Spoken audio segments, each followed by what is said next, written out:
Hi everyone, thank you for joining us for this Digital Bite. My name is Ann Hamlin, the Public Library Services Consultant for Wisconsin Valley Library Service, and today we'll be talking about how to record your programming statistics in the Wisconsin Public Library Annual Report. As you're well aware, programming plays a crucial role in library services, so we want to make sure that you're documenting your hard work accurately. So, I am here for you at the system level, and I can help with any questions you might have about the annual report with my team here at Wisconsin Valley Library Service. But today we have a special guest from the Wisconsin Department of Public Instruction. This is Tessa Mikaelsons Schmidt, and you might recognize her from past WVLS workshops or Youth Services email or Inclusive Services email in your inbox. So Tessa is going to introduce herself and walk us through details of annual report and also a new tool that's going to help us with recording our programming statistics. Take it away, Tessa. Thanks, Ann. Glad to be here for you. So, like Ann said, I work at the Wisconsin Department of Public Instruction, which is the home of the state library agency. And the work that I'm going to share with you today comes from the Public Library Development Team, where we all work to support systems and local library staff such as yourself with the annual report and what that looks like at annual report time as well as during the rest of the year. So today we're going to be looking at the big picture of the annual report when it comes to programs and self-directed activities, talking about vocabulary and distinctions such as I know what a program is, but what's a self-directed activity, and then, as Ann indicated, a detailed walkthrough of our new data tracking sheet. And so by the end of the video, I hope you will feel more confident about completing or contributing to the Public Library Annual Report, as well as have a solid plan in place for keeping track of data from month to month. So let's get started by looking at the big picture. The library director is usually the person completing the Public Library Annual Report, but depending on the size of the library, may rely on library staff for data about different areas of library services, such as youth services or adult services. Therefore, it's critical that all library staff reporting on any kind of event understand how to collect and report this information accurately for local, statewide, and national impact. The numbers collected really matter. Now, Wisconsin Public Library directors receive information about completing the annual report mid-January each year. The report collects information about the library's activities in the previous year. So in January 2020, for example, directors will begin reporting on all activities that took place in 2019. State statutes require that annual reports be filed within 60 days after the conclusion of the fiscal year of the municipality or county in which the public library is located. One of the most important things for the annual report related to programs and self-directed activities is ages. So the federally defined age of children, again for the purposes of the Public Library Annual Report, is library users ages 0 or birth through 11. Young adult age is defined as ages 12 through 18 years and includes 18-year-olds. On the Wisconsin Public Library Annual Report, other or all ages applies to a group count for a planned event for whom the audience is not strictly children or young adults. This includes adults and seniors, as well as events that are cross-generational or just not specific to any one target age group. So those are the definitions of ages for the purposes of the annual report. Now let's talk about the definition of programs. Programs and program attendance annual count are federally defined and required data elements on the Wisconsin Public Library Annual Report. A library program is a planned event which introduces the group attending to any of the broad range of library services or activities which directly provides information to participants. Programs may cover use of the library, library services, or library tours. Programs may also provide cultural, recreational, or educational information, often designed to meet a specific social need. Examples of these types of programs include film showings, lectures, story hours, literacy, English as a second language, citizenship classes, and book discussions, as well as many other kinds of programs. When you count programs, count all programs, whether they're held on-site at the library or off-site, as long as they are sponsored or co-sponsored by the library. If programs are offered in a series, make sure to count each program as an individual program in the series. Things to exclude include library activities that are delivered on a one-to-one basis rather than to a group. Notice group attending is in yellow. That's because that's really crucial when defining a program. So exclude things that are offered on a one-to-one basis, such as literacy tutoring, services to the homebound, homework assistance, and mentoring activities. Also, exclude any library-related meetings, such as Teen Advisory Board meeting, Library Board, Library Foundation, Library Friends Group, or anything like that. When you are totaling the number of people who attended programs, you really need to think about who is the targeted age for the program. Doesn't matter who came, but who was the program intended for. So for example, a children's program is a planned event for which the primary audience is children age 11 and younger. For the attendance count, count all patrons who attend that program. This might include young adults or adult caregivers who come to a program for children. Count everybody who comes. Similarly, a young adult program is a planned event for which the primary audience is young adults 12 through 18. For the attendance count, count all patrons who attend that program, including children and adults. Other programs, or other all ages, includes any planned event for which the primary audience is not strictly children or young adults. This could be a program just for adults or a program that is intergenerational, mixed ages. So again, who's the target audience? Then count everybody who comes in that age group.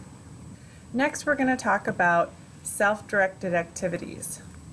Self-directed activities and the participation annual count is a required data element unique to the Wisconsin Public Library Annual Report. It was formerly known as drop-in activities. A self-directed activity is a planned, independent activity available for a definite time period which introduces individuals participating to any of the broad range of library services or activities which directly provide information to participants. Activities may cover use of the library, library services, or library tours. Activities also provide cultural, recreational, or educational information, often designed to meet a specific social need. Activities differ from programs in that activities are unstructured and depend on the participation of the individual to create the experience, rather than a structured program offered to a group at a set time. So again, independent or individual is what we're highlighting here versus group attending as part of the definition for a program. Examples of self-directed activities include do-it-yourself stations, 1,000 books before kindergarten reading challenge, and a frequent reader club. Now again, you would count all self-directed activities whether held on or off-site as long as they're sponsored or co-sponsored by the library.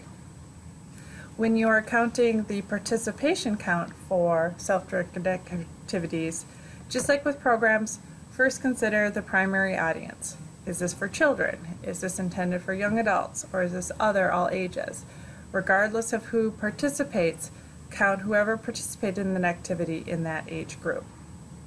Lastly, I just want to highlight some key differences between programs and self-directed activities. The main difference between a self-directed activity and a program is that a self-directed activity is dependent upon the participant to create the experience on their own time. A program is dependent on the library staff to create the experience for the group attending at a set date and time. Now I want to talk about methods of counting. The annual report specifies what qualifies as a program or a self-directed activity, but is up to the individual library to determine clear and consistent ways to record this data. So some common ways of counting program attendance include head count, sign-in sheet, registration, and door clicker count. There are many others, those are just a few. Similarly, some common ways of counting self-directed activity participation include registration, a tally sheet, counting the materials used, or the items produced. So those are some of the key factors for the overview of the annual report and some of the main definitions. We're now going to walk through the new tracking sheet to see if how that all puts it all together. So we're now going to switch over to an Excel workbook that has been designed to help libraries keep track of data all year long, but especially during annual report time. This work is available on the DPI website for you to download, use, and customize for your library's needs. The workbook is designed to track library events, like programs and self-directed activities. It is not a workbook for tracking all of the data elements in the annual report. Let me start with a basic tour of the workbook. There are several sheets or tabs within the workbook, and they're down here at the bottom. The first tab or sheet is definitions. Definitions of programs and self-directed activities are shown here, including the ages and some examples of ways to count. So that's what you can find here, just as a full text version while you're using this tracking document. The next tab or sheet is Excel tips. This is pretty basic, but we wanted to include some simple instructions for how to insert new rows or how to insert new columns. So you can find that here under Excel tips. The next sheet is the event tracker. This is a blank, pre-formulated worksheet for you to use, ideally at the start of the calendar year. The event tracker itemizes single events like programs or self-directed activities. The next sheet, the annual report summary, is also a blank, pre-formulated worksheet that will autofill as you complete the previous tab, the event tracker. The annual report summary essentially shows you what you need to enter into the public library annual report, just like it looks in LibPass. The next sheet, the event tracker example, I'm going to walk through this one in detail, as well as demonstrate how to add new events. First, let's look at this big row at the top. These are the main components for any event that you'll enter. The first few are pretty basic: date, time, duration, and the name of the local event. The next section, in blue, is going to test your knowledge of the annual report definitions. If you need help with the definitions, remember that the full text is listed here under the Definitions tab. The Target Audience column is a drop-down, which you can see with this little arrow here. And this is auto-filled so that you are only allowed to select these different age groups that we also identified in the definitions. So from the beginning, when you are listing an event, you're going to need to identify who the target audience or the primary audience for that event is. The next column, column F, is group attending, program, or individual participants, self-directed activity. You're going to need to know if the event was planned for a group attending at a set date and time, or if this is a kind of an event that is much more up to the individual participants to determine how to participate on their own time. Depending on what you choose for column F, if it's group attending or individual participants, you will have the option of entering the total amount of people who took part in that event. If it's for a program, you'll enter that in column G, the total number of attendees. If it was a self-directed activity with individual participants, you would enter the total number of participants in column H. So to review, these four columns, E, F, G, and H, are all in blue because these are the data points that matter for the purposes of the annual report. The other columns are important, but they matter more to your local institution than they do for state and federal reporting. So let's use the scroll bar here and move over to look at the remaining columns. These columns represent some of the most commonly asked questions that we get at the state and certainly that you might be asking your system for help on. in regard to programs and self-directed activities. So column I, method of counting, is not required, but it's something that you might find helpful to keep track of so that you and your library staff can be consistent about the methods you're using to collect data. The next column, J, on or off site, is also not required, but it's beneficial for tracking outreach efforts. Remember that library programs and self-directed activities can happen at the library or off-site as long as they are sponsored or co-sponsored by the library. The next column is a place to record the staff involved in each event. Again, this might not be relevant, especially if you're a library with few staff, but it might be helpful when you need to go back and figure out the details for a certain event, especially if it happened a long time ago. Or you just want to keep track of how much staff it takes to do programming and self-directed activities. Again, this column is not required. The next column, called Local Collaboration, is a place to note partnership, sponsors, or off-site locations. This is a great detail when you want to keep track of the different collaborations that you're doing for reporting, again, to your library board or just for your own use. The notes column is a bit of a catch-all, and it's useful for event-specific details. The last column is an add your own custom local element. For example, maybe you want to keep track of the meeting space or the meeting room where events are held. It's up to you. None of these columns are required. They're just some details that might help you with your data collection and reporting.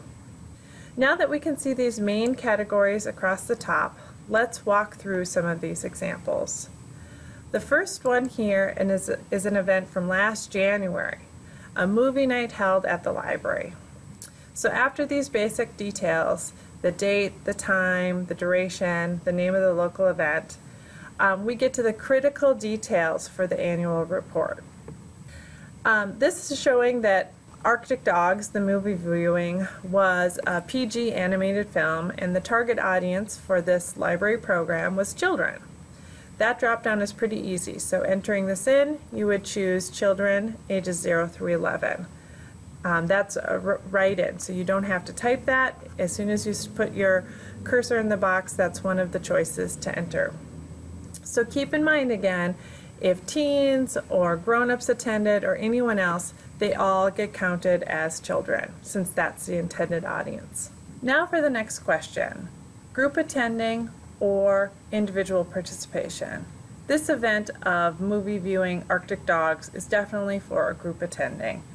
The movie is shown at a set date and time for whoever is in the room. In this case, there are 17 attendees. Now if we keep scrolling on this tracker, we can see that the method of counting for this event was kept track of using a door clicker, and Kendra was the staff who was involved for this event. The next event is also fairly straightforward. Let's assume that Baby Books and Plays is story time, and that also means that it happened at a set date and time. This is also a group attending, and that means that it's a program. 9 people attended according to the head count that was done by Carlos. We can see from the note on the far side here that there was snowy weather, which is helpful for understanding why numbers were likely lower than average for that event. The next event is the Global Perspectives Lecture Series. Now keep in mind that if events are part of a series, you need to enter each one as a single event. For this event, we can see that the target audience is other, all ages. We can assume that this lecture series is probably planned for adults, which is why the other all ages category is selected. We can also see that for this event that there were 2 collaborators noted, which is helpful for tracking library partnerships. The next event is the Teen Escape Room. This event was also held on a set date and time and for a young adult audience. Again, keep in mind that if a few 11-year-olds showed up for this event, they still get counted as young adults because that is the target audience. 2 things to note about this event. First, Attendance was counted via a registration form. Second, it was held off-site at the youth center and received a lot of donations from the community to make it happen. The examples so far have been pretty straightforward programs for a group attending at a set date and time. The next few examples differ. You can tell right away when you are looking at the time and the duration. The time is NA, or not applicable, which indicates that these events did not happen at a set date and time. Rather, they took place over the course of the month of February. This one, Tell Us What Book You Love, was planned for individual participation and for individuals of all ages. The number of participants was 54, which was counted by the number of artifacts completed. Now this sounds like a typical do-it-yourself station or passive program where participants can make something at the library using the supplies set out, or even made at home and brought back to the library when complete. In this case, it was an activity in which participants made something that showed a book that they love. We can imagine that these artifacts were displayed at the library to inspire other readers. The other two events that happened in February are also self-directed activities. One was directed at children and the other for young adults. Participation in the Cabin Fever reading program was counted by completion of reading logs. Reading logs usually indicate that participation is dependent on the individual. In this case, kids and teens could do reading activities at home or at the library and at their own pace, key indicators of a self-directed activity. Now, the Sci-Fi Book Club is an event that's listed 4 times. We can guess that this is a regular program or part of a series or an ongoing book discussion, but keep in mind every program needs to be entered as a single event. Now, it looks like the Sci-Fi Book Club met once a month for 4 months in a row, and that they used a sign-in sheet to count attendance. The next 3 events are also similar, but each entered as single events. Many public libraries offer presentations around the community in the month of May to promote summer learning events. Here we can see that 3 different schools were visited at specific dates and times. So these are off-site programs. The final 2 examples are events that were recorded at the end of the year because they are ongoing reading challenges. The first one is 1,000 Books Before Kindergarten Reading Challenge. For most participants, completing this reading challenge extends over a few years. However, the annual report needs an annual count. Therefore, it is recommended that libraries count only new registrants in a given calendar year, not graduates or ongoing participants. See the note that is in column M indicating this for library staff who are entering this in. For this 1,000 Books Before Kindergarten Reading Challenge, there were 9 new registrants over the course of the year. Similarly, the Modern Classics Reading Challenge is an ongoing self-directed activity targeting adults or other all ages. During all of 2019, there were 4 new registrants in this self-directed activity. Now I'm going to demonstrate how to add new events. For the first example, let's say I forgot to enter the June meeting of the Sci-Fi Book Club. I can look at Insert New Row tips on the Excel tip sheet if I forgot how to do this. So I know that I'm just going to insert a new row and enter in the details for that June meeting. And I can fill in the other details as needed. But that's how you add a new row for a new single event. I want to point out a critical feature of this tracker when it comes to the data that it pulls for the annual report. When I put in the June entry for the Sci-Fi Book Club meeting, I entered in the group attending as 12 attendees for that event. Let's see what happens if I accidentally put this in the other column, the number of individual participants. If I put in 12 as my number of participants, I'm going to get this error message. And if you actually read the error message, it's telling you exactly what's wrong here. that you entered an attendance for individual participants but selected group attending. It's a mismatch. So you can cancel this, and you're also going to see this here, because if you choose group attending, you can only enter group attendance. Conversely, if you choose that something has self-directed activity or individual participation, you can only enter the number of individual participants in this column. They're connected that way. That's why for all of these that are blank, it's because there's numbers entered here. For all of these that are filled, there are blanks here. And you can see that little green indication there that it's intentionally blank, or it needs to remain blank, because they're contingent on whether it's for a group, like a program, or if it's an account for an individual participation. For the next example, let's say we forgot to enter a library event from last summer when the library had a booth at the county fair. So I want to put that in for a new event.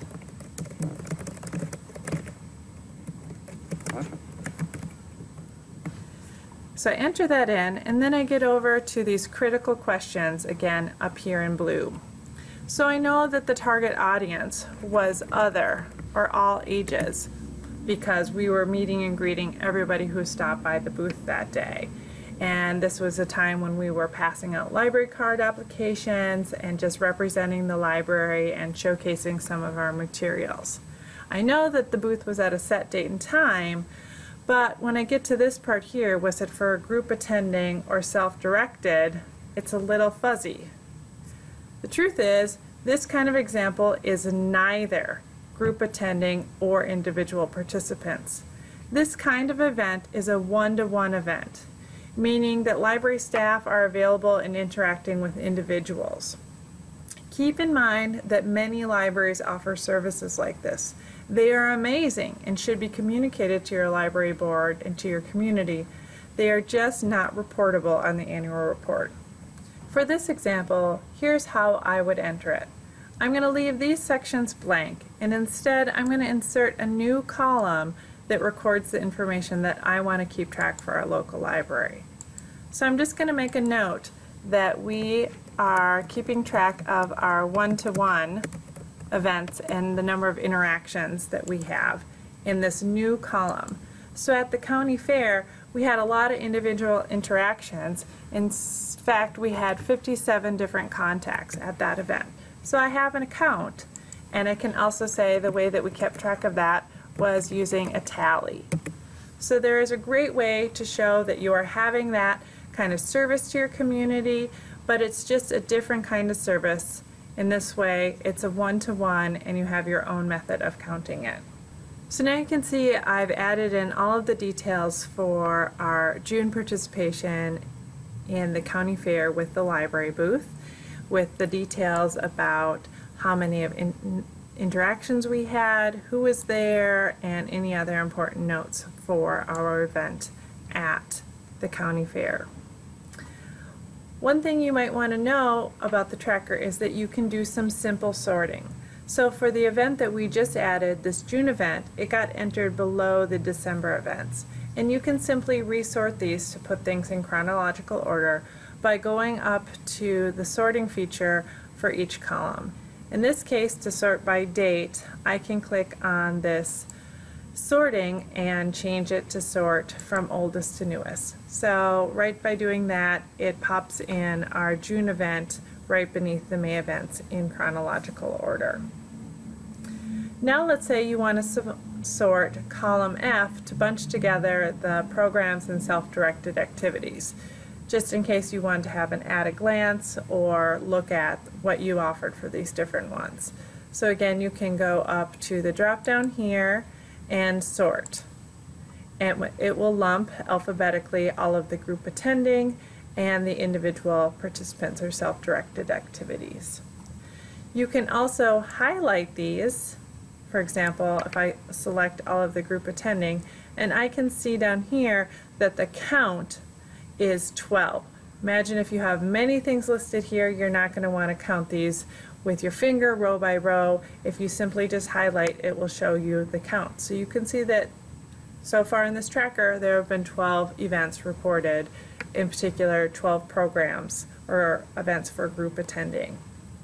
Similarly, if I highlight the number of attendees over in this column, I can see again that there are a count of 12 different totals entered, but the sum of all of those program attendees is 246. So again, there are some features built into Excel as well as many more that let you do things with this. These are just some quick at-a-glance ways that let you see some of the important details about the services your library is offering in regard to programs and self-directed activities. Lastly, I want to show you the Annual Report Summary Example tab, which is hiding over here, but we can see that. And again, this is autofill, pulling from the information that is entered in the event tracker example. This is where it's breaking down the number of programs, the attendance by age group, and the self-directed activities and the participation counts according to the categories needed for the Public Library Annual Report. So the more you play with this event tracker example, you can see how they will change over here. Similarly, the blank ones that you have for your own use work exactly the same way. So again, this tracking tool was developed for your use. It's available on the DPI website under Public Library Annual Report, and you can use it and customize it for your library's needs. Again, it's not for tracking everything, just programs and self-directed activities or similar events that you are going to label and customize for your library. Keep in mind that almost everyone will have events that don't fit the federal or state definition of programs and self-directed activities. It's important that you don't try to push a round peg in a square hole by calling something a program when it really isn't. It decreases the quality of data at your library, at the state level, and nationally. That's why we made this tracker customizable, so you can keep track and report locally on the things that are unique and important to your community. Thank you for your time and attention. I hope you find this video to be helpful for understanding the big picture, key definitions, and the singular event details. Happy tracking and happy reporting.